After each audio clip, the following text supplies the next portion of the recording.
Chapter 27, Opark, Isaiah 58:11. The Lord will guide you always. He will satisfy your needs in a sun-parched land. You will be like a well-watered garden, like a spring whose waters never fail. The Park area was a collection of fishing communities. It was a long hike to the nearest road or track, miles away, straight up a mountainside. Everything here had to come by boat. Life in Lauco was hard, but compared to the main village in Park, it was a great place. We had a school, church that we were building here, and we ran a food distribution program as well.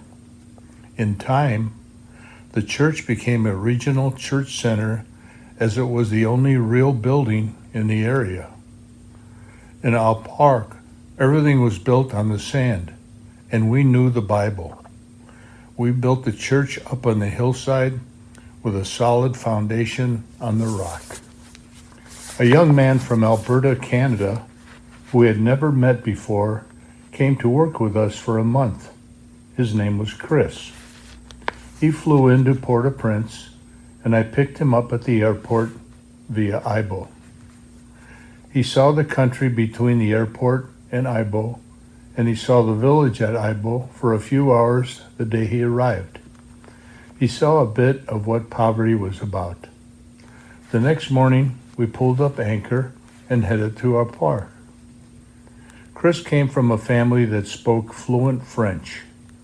That gave him a tremendous advantage in being able to communicate, as Creole was basically really bad French. When we arrived at each of our villages, we usually headed directly into shore after anchoring. If we didn't, we would end up with the village paddling out to us. The practice was to go ashore and walk through the entire village visiting people. That way we could learn who was sick or in need of something that we could help with. Plus, if you didn't cover all the areas, you would offend those you didn't go to see. Chris and I headed in and began our walk through. Chris became quieter and quieter as we walked around. After about 30 minutes, he turned to me and said that he couldn't do this. He needed to get back to the boat as soon as possible. What he was seeing was too much for him to deal with. If you have never seen extreme poverty up close, there is simply no way you can imagine the realities. Chris found himself overwhelmed. Extreme poverty, cramped living conditions in tiny, dark mud and grass huts, scrawny kids with distended bellies, some pretty horrific smells, and some elderly and very sick people lying in the dirt, needing help. My family was used to this. We had soft hearts, but we had hardened our senses to be able to deal with it. We had watched too many people die, and though we may cry for them, you have to build some walls to survive it. I took Chris back to the boat. I went to talk to Ingrid. I was concerned. Chris was scheduled to be on board for a month. He went up to the bow and sat down and was very quiet. We gave him his space. I was pleasantly surprised when, after a while alone, he came back to us and asked if we could go in and try again. Processing the shock of it all, he had done some soul searching and praying and was ready. We spent over a week in Alpar, and Chris and the people of Alpar bonded in a way that was very uncommon for a short-term visitor. His French helped, I am sure. When we first started in Alpar, we discovered a small group of Christians there. They were the core of the church project. Going to church in Haiti was not always relaxing. Most churches were hot and stuffy inside. We had had problems with visitors passing out from the heat in the past. Visitors always struggled with the heat in general in Haiti, but the church we were building in our park was up on a hill with plenty of opening shutters. It would always have a breeze coming through. We always looked forward to church in our park because of the worship. It always started out with the regular type songs, but this church had a gift with music. There were no instruments, just voices. The rhythm would change and off they would go. Ingrid and I called it Going to Africa because that's what it sounded like, tribal and incredible harmonies.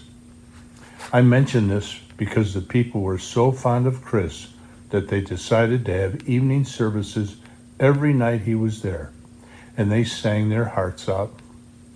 On the final evening, they did something that had never happened before. I was on boat duty that night. We always had someone on board unless the boat was in plain sight, which was not the case at night. There was just too much temptation on board to leave it unwatched. Anyway, I was on board and I could hear the singing from shore. The strange part was that it was getting louder and sounding closer. In fact, it was getting closer. A large segment of the village had packed into dugouts and were paddling out to the boat in the dark, escorting Chris and the rest of my family, singing African style as they came. They were so sad to see him leave. While in our park with us, Chris helped with the church construction project. The church project had its challenges. Every piece of material that went into that church construction project was bought in Port-au-Prince and hauled to the dock at Ibo. It was then loaded into the old 16-foot Zodiac that we had gotten in Salina Cruz after going through the hurricane, hauled up onto the deck of the boat, moved to our park, loaded back into the rugged inflatable and hauled ashore, and then carried by hand up to the church site. All the bags of cement, concrete blocks, rebar, and metal roofing was handled this way. The one exception was the lumber for the trusses. We hauled it from Florida on one of our trips. The anchorage in our park also had its challenges. Waves rolling in from the southwest would roll straight in when evening thunderstorms came through.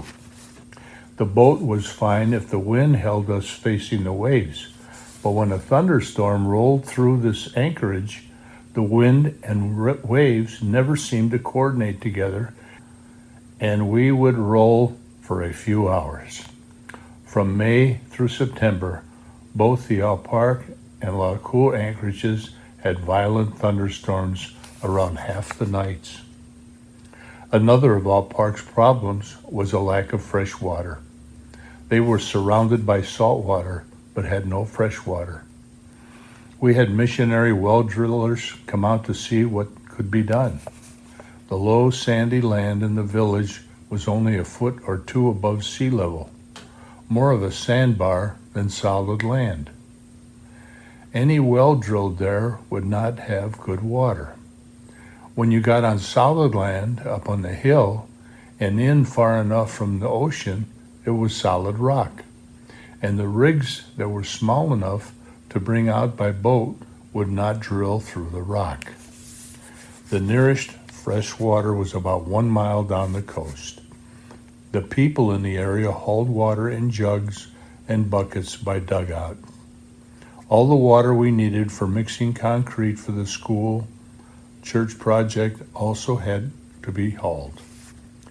We had a reverse osmosis water maker on the boat, but it was expensive to run and had nowhere near the capacity we would need for the construction. The roof went on when a team from Central Florida was on board. They had construction experience, and we took advantage of their skills to build and install the trusses. The time period was while I was dealing with kidney stones and was in great pain and on strong painkillers. It probably was not the brightest idea for me to be climbing around the trusses during that time. That was Haiti, though. Groups came to work on projects, and you had to go with the planned work regardless of how you felt.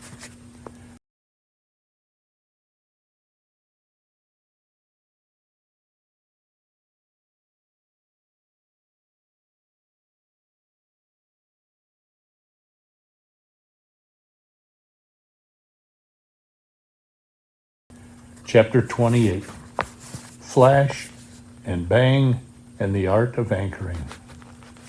Hebrews 6, verse 19. We have this hope as an anchor for the soul, firm and secure. It enters the inner sanctuary behind the curtain. Think about this for a minute. The ocean is relatively flat. Our boat was 30 feet high at the top of the mast for the first few years, then was reduced to 22 feet in the later years. The mast was all metal and had long whip antennas on top. They were wired in directly to a ground system that in turn connected to two 4-foot by 8-foot copper plates mounted under the boat on the hull. The massive ground plates helped to receive shortwave radio signals. Thunderstorms were never relaxing events on board. We were like that eager kid in school that knew the answer and had his hand up shouting me, pick me. Occasionally, the lightning did pick us. We had so many up close and personal experiences with lightning. When you were right under it, it's not flash and then bang. It's a sizzling, hissing sound, and when you hear it, you are way too close. You are going to feel it before the flash bang comes. We had a 23-foot short wave whip antenna on the boat. When the atmosphere was ripe for a storm, it would literally start ticking with an electric spark sound. When you heard that sound, it was time to unplug the antenna and fold it down. The thunderstorm season was May through September or October. The storms would form pretty much every evening over the mountains by Port-au-Prince to the east. You could see the flashes in the dark. After growing to massive proportions, the storm would start moving westward. It seemed to have two options: follow the shoreline and pass right over La Colle, or stay offshore and hit Au Port. One of them always got hit. We would watch them as they approached. There would be a low, rolling sickle cloud first. As it arrived, the wind would swing, and in under 1 minute, rise from a few miles per hour to as much as 60 miles an hour. Then the torrential rain would come with the lightning. When the lightning is right over you, the sizzle comes first and lasts a few seconds as the air column heats. I was on the back deck of the boat in La Colle once when this happened. As the sizzle sound started, blue flashes started jumping between the roof deck joists. Then the flash and bang came together, and you could feel the power and static charge. The generator had been running, but the power flowing through the boat shut it off, and all went dark. The boat had to have been designed for it, as there was minimum damage. Once the GPS nav system had its entire memory deleted by the shock. Another time, the rudder angle indicator had its transponder melt down, though never anything we could not survive without. We got into the habit of laying on our beds, not touching anything during the lightning. I had learned in Florida, when a strike came down about 200 feet from the boat, that touching anything on the boat was a bad idea. The current came surging up my arm that day. Not a good feeling. The arm tingled for an hour.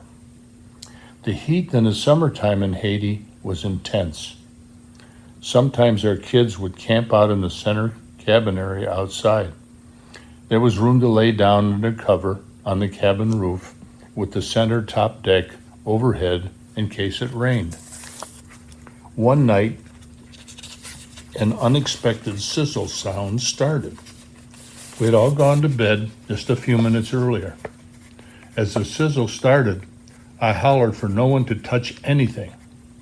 Then at the same time as the flash and bang, I heard Jordan holler back, "But I'm outside." He had moved out onto the center deck and was taken by surprise. After the first strike, he moved inside quickly.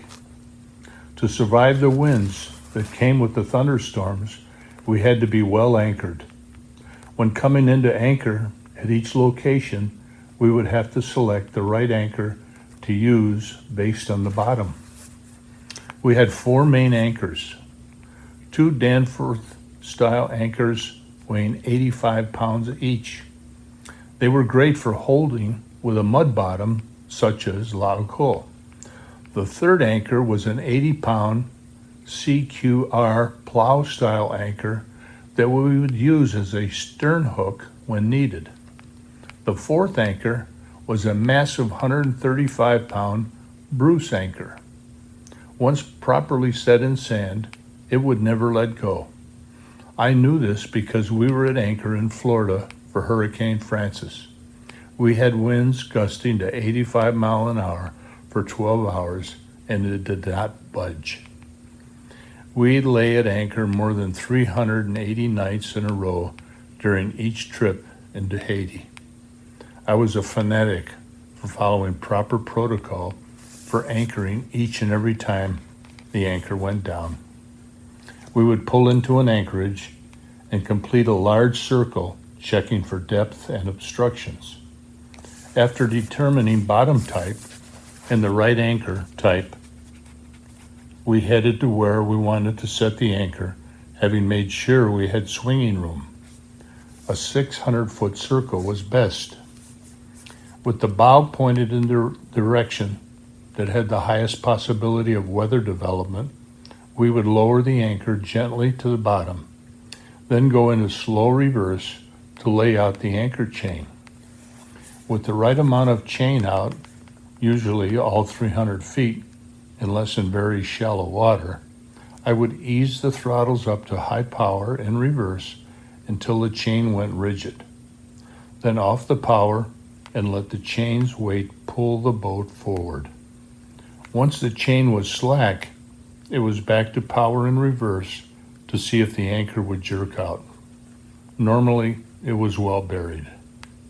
To get the anchor back out, we would winch in the chain while giving a little power forward. Once over the top of the anchor with the chain winched right, we would go into reverse to break the anchor free. We spent around 2,500 nights at anchor in that boat. We dragged anchor 2 times. Both times I had not followed my own rules. You never knew what conditions might come when that anchor went down each time. I slept better knowing we were secure. Dragging anchor in a storm in a small bay in the dark of night with lightning everywhere is no fun. I know this because it happened one time. I had used the big Bruce anchor in mud at Laocoon. I should have taken the time to change to the Danford when I pulled in. It was dark as the thunderstorms approached. The winds had been blowing from the west at about 8 miles per hour for the last few hours, and the boat was facing west, pulling lightly on the anchor chain. When the rolling sickle cloud arrived as the leading edge of the storm, the winds shifted suddenly to the east and in less than 30 seconds rose to 60 miles per hour, with torrential rain arriving within seconds of the wind. The boat turned sideways to the wind as it ran down the anchor line, gaining speed and dragging the chain as it went. When it came to the end of the chain, the boat had so much momentum that it broke the anchor free from the mud and it was unable to reset. If the Danford had been down and set into the mud, it would have held because of its larger surface area. We were now dragging our anchor and chain across the anchorage towards shallow water and mangrove swamp. Knowing the strength of the approaching sickle cloud, I was inside the pilot house waiting with the GPS on, watching to see what would happen. I got the motors running, and with Ingrid's guidance, using a flashlight to see the anchor chain angle, we powered up the anchor chain and got the anchor up and switched to the Danford. Using GPS in the pitch black, we maneuvered back into position and reset the anchor. Sounds easy enough, doesn't it? Remember, though, that it was pitch black out, was blowing at 60 miles an hour, and the rain was torrential and horizontal to the wind. The depth sounders showed we were dragging our keel in the mud before we got under control and moved out to deeper water. Our dog Bolin was very protective, and she seemed to know that we were in trouble. During the entire time Ingrid was on the bow, dealing with the anchor and chain, Olin remained by her side in the storm, refusing to leave. We had another boat traveling with us at the point in time, and their 100-foot freight sailboat was anchored with us. It dragged as well, and they were pushed right up against the mangroves, solidly aground in shallow water. In the morning, with a higher tide and pulled by power boats, the sailboat was pulled free and re-anchored.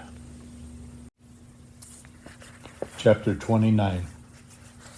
Access to Log Hole. Matthew 7, verse 14.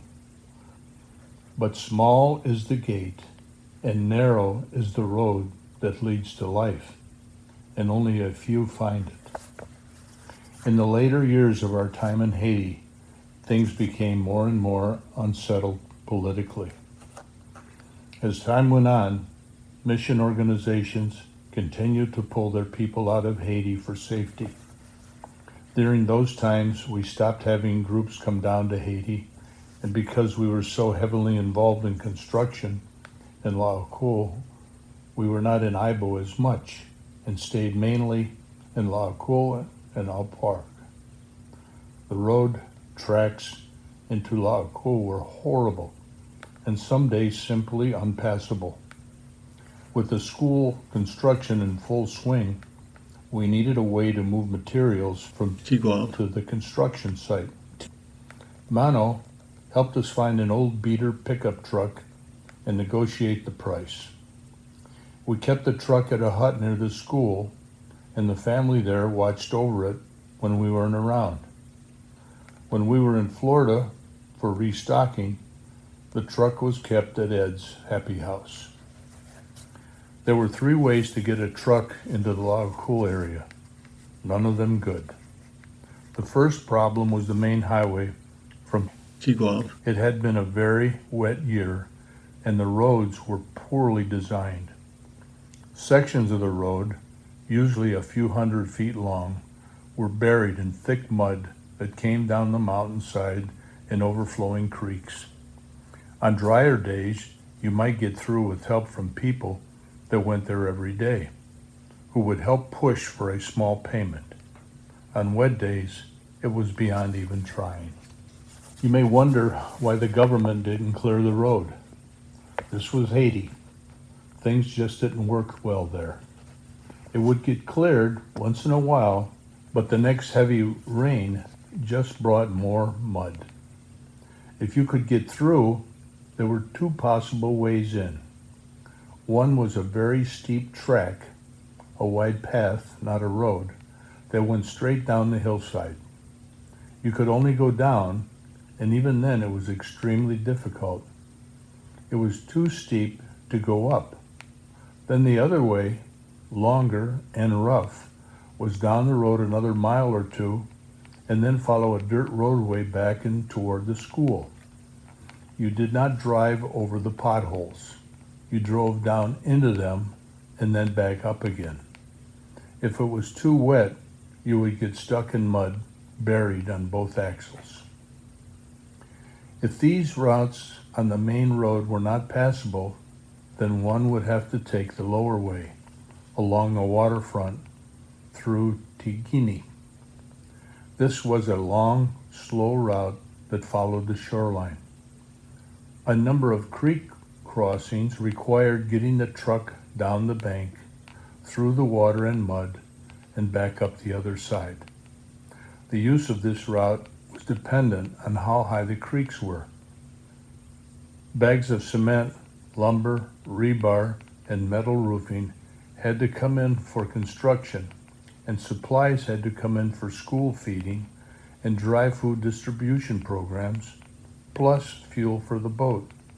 Nothing was easy. It was, however, always exciting. Chapter 30. Life is hard, and then you die. John 16, verse 13. I have told you these things, so that in me you may have peace. In this world you will have trouble, but take heart. I have overcome the world. I was the captain of our little ship, and I tried to be a compassionate captain. Honestly, I did try. We had numerous groups and individuals on board over the years. Life could be hard on the boat, with heat, seasickness, and maybe scabies from the kids on shore. There were plenty of things one could complain about, if so inclined. But I was compassionate when they whined. I would smile and reply, life is hard, and then you die. Deal with it. In fact, that expression that I used with a little humor on the boat was a reality for those on shore. We sent out a newsletter to our friends and supporters each month to keep them informed and up to date with what was happening in our world. Karina wrote a short piece in one of the newsletters that she called Reflections. Rather than me explain it, I will simply reprint what she wrote. Reflections by Karina. I want to tell you a sad story about some friends who live on a small little island out by our boat and their daughter, Sheila. It reminds me how lucky I am. The first time we met Sheila and her mother, Jocelyn, was when they first arrived in Haiti years ago. Jocelyn paddled out to our boat in a dugout with Sheila and asked us if we would take the young girl and keep her. Sheila was about 2 years old then. The family lives on the little island close to us, but we never saw Sheila again. The family had too many children and not enough money or food. If they all stayed together as a family, they would have starved to death. The mother and father sold their daughter to a wealthier family in Port-au-Prince.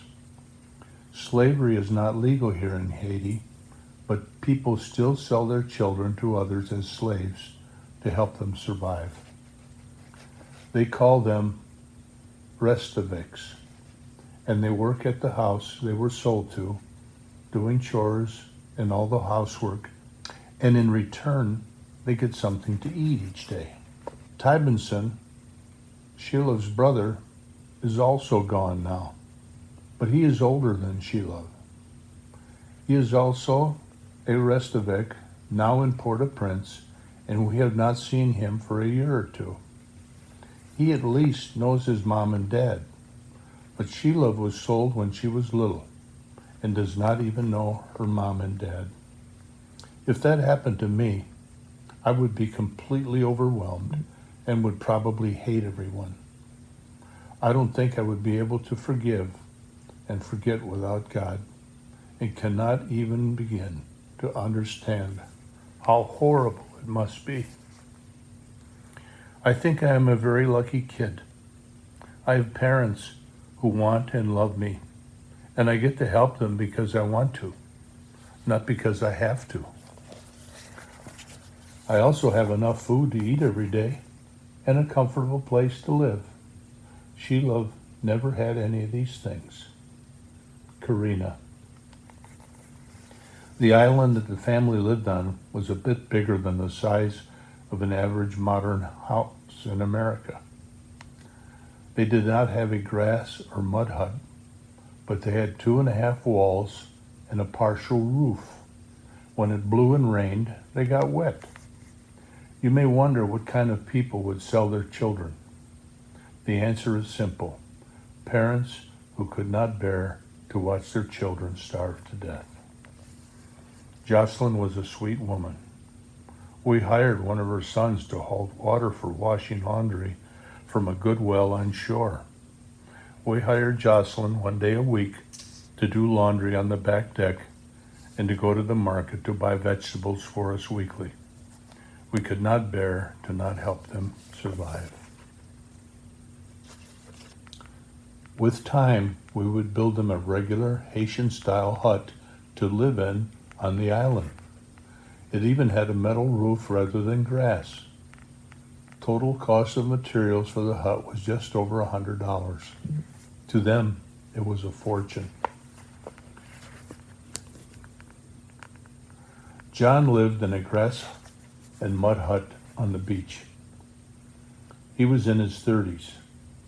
He could read and write, which was rare for his circumstances. I took him along when I went to with the truck to buy material for the school in Laocool. It was always wise to bring along a Haitian assistant for security reason and the fact they could always get a better price than a white man shopping alone could. John was easy to get along with and always went out of his way to be helpful. On Christmas morning, he would always paddle out to the boat early in the morning with a mug of hot chocolate for me. This may sound like a simple thing, but it was made from scratch, not from some piece of chocolate or from some powder. No, John would go out and find a cocoa tree, pick a seed pod and make the chocolate, combine the chocolate and freshly milked cup of milk, put it all together, and paddle out to the boat with the hot chocolate. John got sick one day, and I could not figure out what it was. Fortunately, that week we were traveling with a doctor and his family from Florida. He was a gastroenterologist, and he diagnosed John with a massive bleeding ulcer and abscess on his stomach. The doctor told me he was in serious trouble and would have difficulty surviving even with special surgery in the United States. He gave John a couple of days to live. We did two things. We prayed and we gave him massive doses of antibiotics. John did not die that week. He didn't even die that month. In fact, he appeared to get better and came back to work with me. I would talk to the doctor by satellite phone, letting him know how John was doing. He was impressed that John was surviving, but warned me that the underlying issue was still there. After about 4 months, John got sick again and died. Sadly, I was not in the country when he died. It was the first thing I was told upon our return. I have a memory of John that stays with me. We were in the skiff with the 25 horsepower motor on it. The ocean was like glass, and we were flying across it at speed.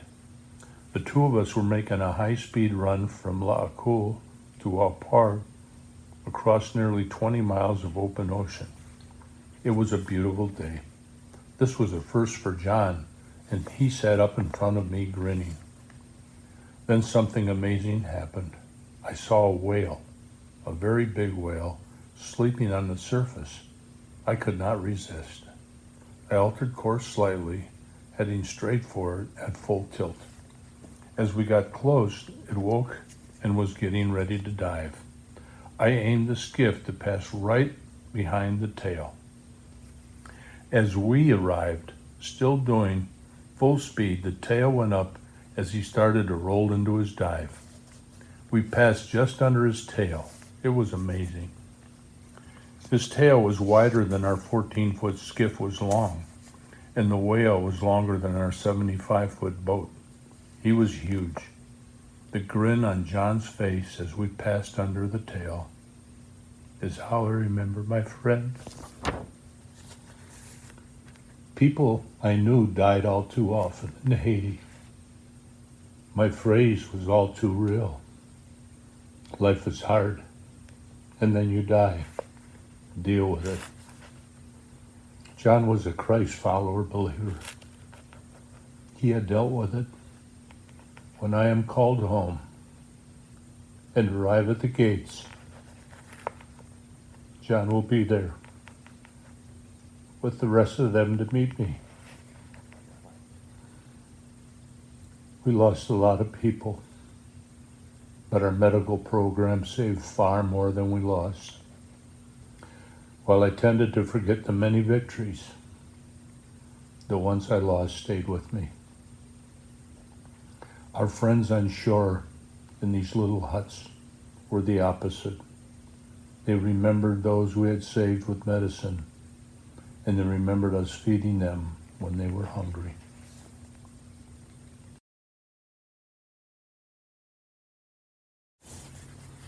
Chapter 31, Churches, Crusades, and Corruption.